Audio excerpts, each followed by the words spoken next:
ito na, penultimate mini episode, bonus episode, director's cut, Puljakan. Sir, ang balita ko, sabi ng tita ko nung isa araw, sa April daw ilalabas yung talagang expose na Pwede, Pulver. pwedeng mas scale up. Dahil nung una ko narinig yan, June daw eh. No? Dahil siyempre, naghahanap April pa sila na ng daw. mga, Kaya naghahanap pa sila sabi ng mga nung isa, triggers. Oo. sabi ng isang Baka tito kasi ko, dalawa yan, dalawang factor yan. Una ay siguro itong survey. Nakita nila, oh, pabagsak, dramatic, no? Baka pwede na ngayon, no? Ikalawa ay baka na-monitor nila, lumalabas na ngayon yung Marites, eh, nandiyan na yung international warrant ng ICC, no? So, baka dapat late na ma-preempt. pag June. Oo, baka Oo, late na dapat yan. ma-preempt yan, Oo. no? Dapat ma-preempt yan. Dapat before lumabas yung international warrant, may gawin tayo. So, it's about triggers, eh. It's about triggers, no? At ang climax will be the pulburon, no? Yun Oo, yung pero kanilang. ang daw CGI daw yan, Korea daw or China. Saan daw ginagawa? Ano yung parang yung Ay, hindi, CGI daw ng madaling pang gawin yun. Marvels.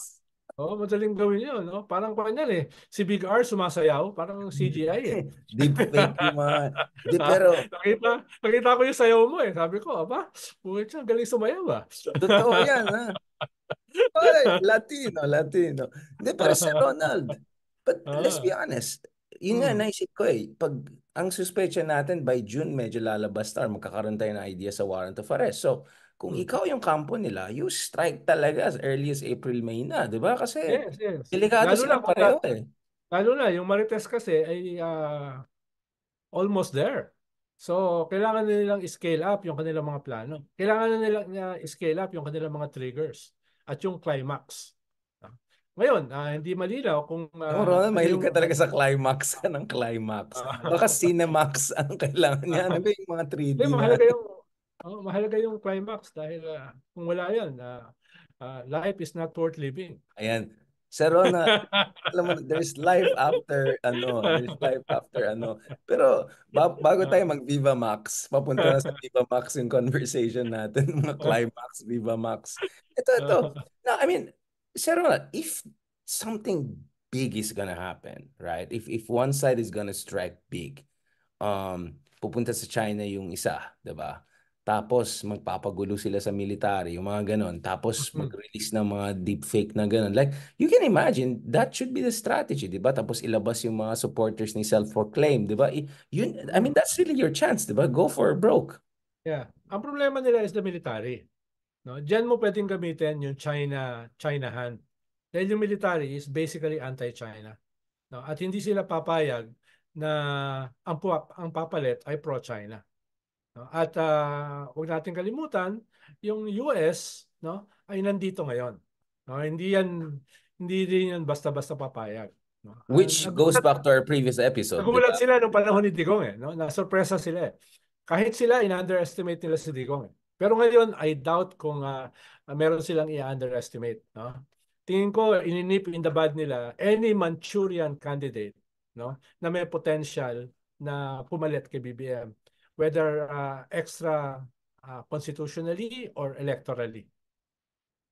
I mean, that's why I was also wondering dun sa previous episode if baka BBM will go all in sa US, Japan because this is also about protecting his rear, di ba? I mean, you would want to tie in also the US. Kasi parang nangyari, both sides are tying each other in eh.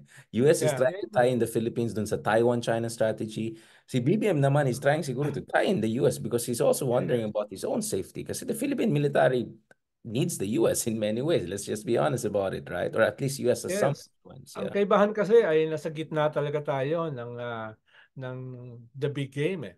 Di ba? Nandito tayo sa big game ng mga superpowers. We're in the belly of the beasts. No? Kaya mas delicate yung usapin ng foreign policy. Hindi to ganun kasimple. Di ba? Hindi to ganun kasimple. At hindi ko alam kung yung ating foreign ministry ay merong ganyang klaseng wherewithal sa ganyang klaseng great game. Di ba?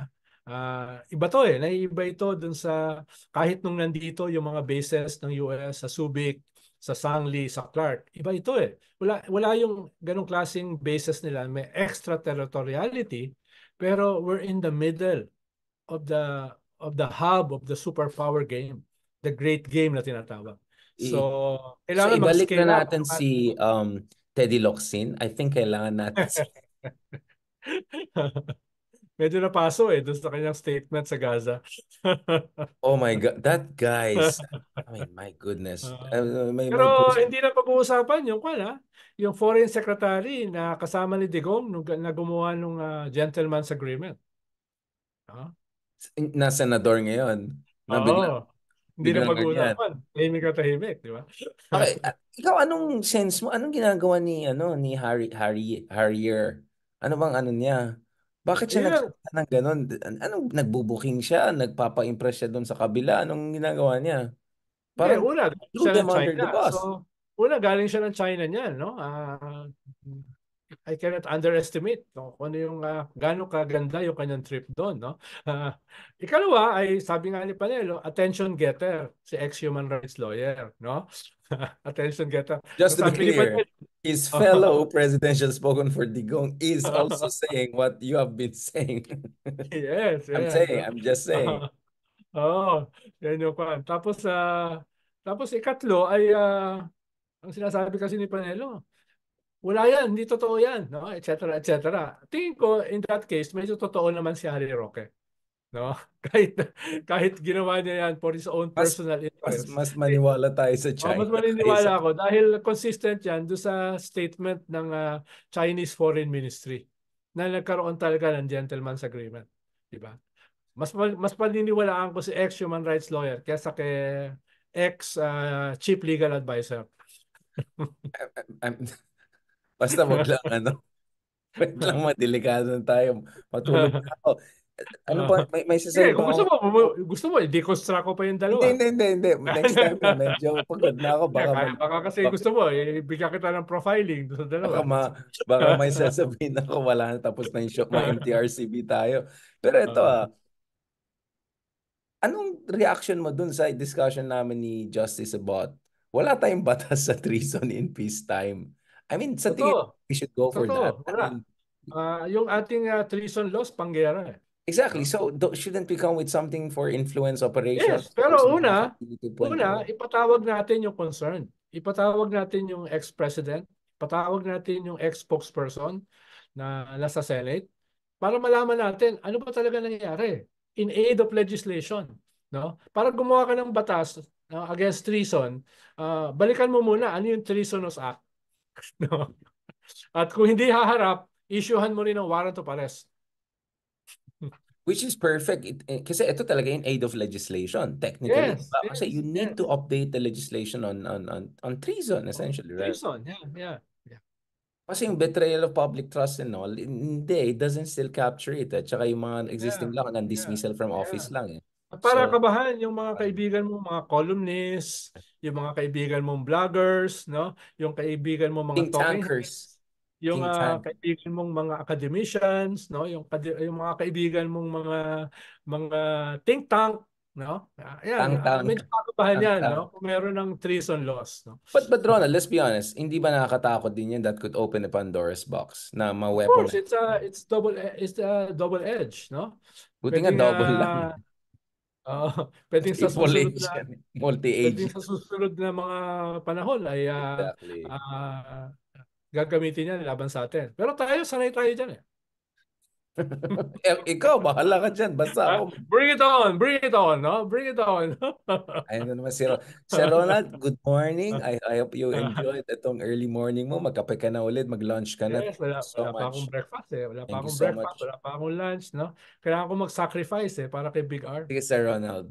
Next time, lulutuin ka namin ng Baguio vegetables ni Lola. Ni Yes. Mongo para healthy Yeah. tayo dyan. On that Okay note, na ako, thank you very much. okay na ako sa single malt. No? Ayan na, ayan na. Hello, hello.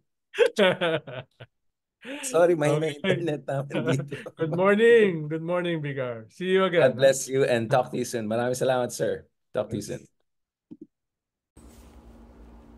Nagustuhan niyo ba ang ganitong pagtalakay?